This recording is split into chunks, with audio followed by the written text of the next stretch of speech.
माँ के आंसू। राधा बहन का इकलौता बेटा अमेरिका में रहता था।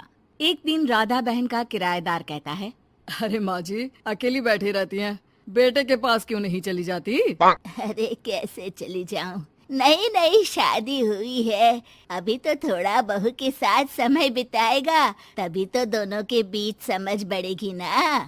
अरे कैसी बात कर रही हैं माँ जी, समझ बढ़ाने के लिए 5 साल काफी होते हैं।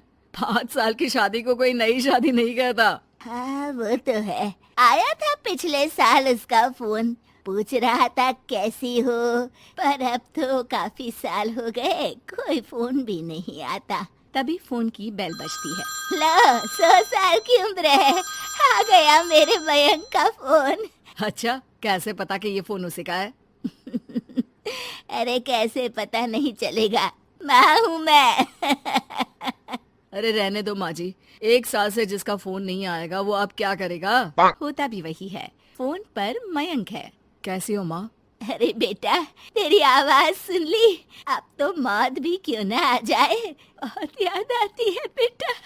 माँ मैं वो ऑफिस में था।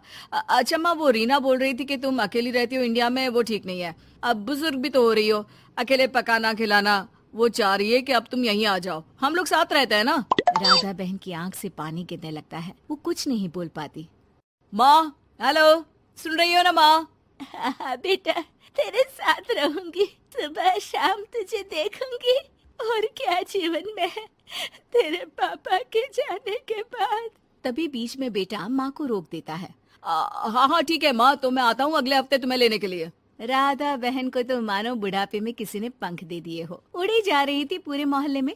अरे वो मयंक आ रहा है, अब तो अमेरिका जा रही हूँ मैं, वहीं रहूंगी। अच्छा है मौसी, आपका जीवन देखकर तो मुझे भी रोना आ जाता था। कोई बात नहीं मौसी, देर से ही सही सब अच्छा होने वाला है अब। राधा बहन दौड़ दौड़ कर सामान ला रही थी।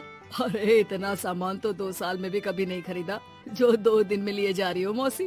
अरे बेटा आ रहा है ना अमेरिका से। अच्छा अच्छा, तो पकवान बनाने की तैयारी चल रही है? हाँ बिल्कुल, उसको बेसन के लड्डू बहुत पसंद है।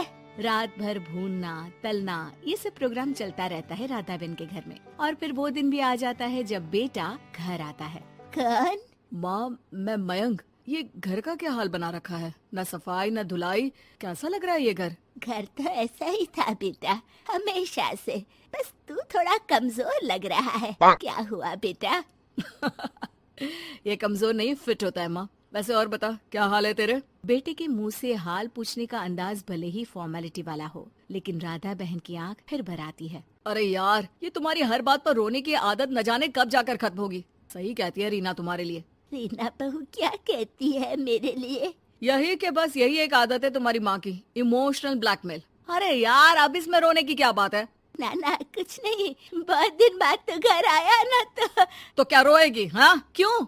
अच्छा ये ले, तेरे लिए रात भर बैठकर ये बेसन के लड्डू बनाए हैं, और ये अचार तुझे बहुत पसंद है ना? पसंद है नहीं माँ, पसंद थे।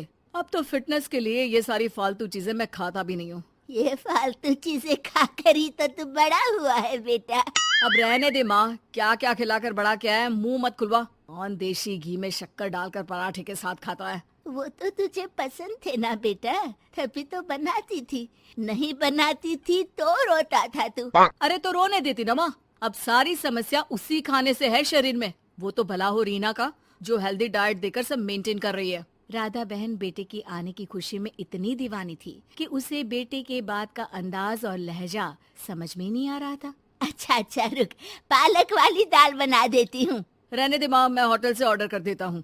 इतने साल बाद होटल का खाना, माँ के खाने की याद नहीं आती थी? अरे माँ फिर इमोशनल डायलॉग, प्लीज माँ। अच्छा सुन, बहुत कम वक्त है हम लोगों के पास, जल्दी जल्दी सारी पैकिंग कर ले, और हाँ इस घर को बेचना होगा। कैसी बात कर रहा है, तेरे पापा और मैंने एक एक पाई जोड़कर इस मकान को बनाया था। हाँ पर तू जा रही है ना, फिर कौन मेंटेन करेगा? कैसे क्या होगा माँ, मैं तो अब इंडिया आऊंगा भी नहीं। बेटा तो सो जाता है, लेकिन माँ घर का एक एक कोना घूम घूम कर देखती है। सही बात है, क्यों मोह माया जोड़ रही हूँ मैं इस घर से, आखिर बेटे के साथ रहना ही तो होता है हर माँ बाप को। लेकिन इनकी यादें हर एक कोने में है। खैर, औने पौने दामों में घर को बेच बेटा और माँ एयरपोर्ट के लिए रवाना हो जाते हैं। माँ यहीं बैठ, मैं अभी आया। नहीं नहीं बेटा, मैं साथ रहूंगी, पहली दफा आ रही हूँ ना। अरे माँ, टिकट, बोर्डिंग, सामान, चेक इन 10 काम है, करके आ रहा हूँ ना। ठीक है, जल्दी आ जाना, यहाँ घबराहट होती रहेगी।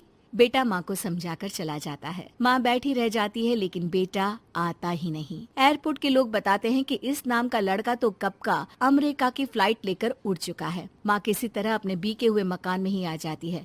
मुझे कुछ दिन रहने दो, पता नहीं क्या हुआ, हो सकता है कोई मजबूरी हो बेटे की। नया मकान मालिक कहता है।